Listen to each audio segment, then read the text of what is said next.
చంద్రబాబు నాయుడు గారిని కోరేది ఏంటంటే, చంద్రబాబు నాయుడు గారు ముందు కర్నూలు జిల్లాకి ఈ రాయలసీమ బిడ్డగా కర్నూలు జిల్లాకి విజ్ఞానవాడ నరసింహారెడ్డి జిల్లాగా ప్రకటించాలని, అదేవిధంగా అమరావతి నూతన రాజధానిలో అయితే జిల్లా కేంద్రాలన్నింటిలో కూడా విజ్ఞానవాడ నరసింహారెడ్డి గారి ఇలా విగ్రహాలు పెట్టి వారి జయంతిని కానీ వారి వర్ధంతిని కానీ సర్వోత్తమంగా ప్రకటించాలని కోరుతున్నాను.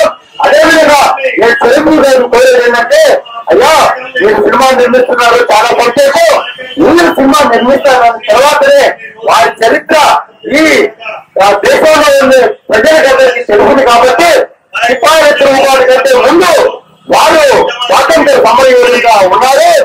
దక్షిణాది ప్రాంతానికి చెందిన స్వాతంత్ర సమరయోధులు కనీస గౌరవ దక్కలేదు. కాబట్టి ఉత్తరాది ప్రాంతం వారికి దక్కుతున్న గౌరవంలో ఏ భాగం కూడా దక్షిణాది ప్రాంతం వాళ్ళకి దక్కలేదు. కాబట్టి చిరంజీవి గారి సినిమా చాలా సంతోషించారు.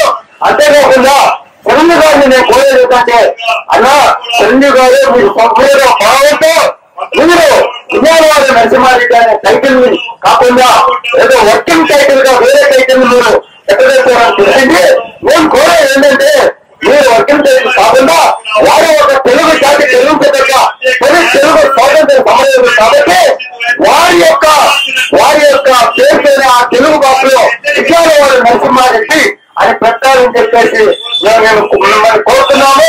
అంతేకాకుండా ఈ జన్మదినమైన ఆగస్టు 22 ఈ చిత్రాన్ని ప్రారంభిస్తారని చెప్తున్నారు.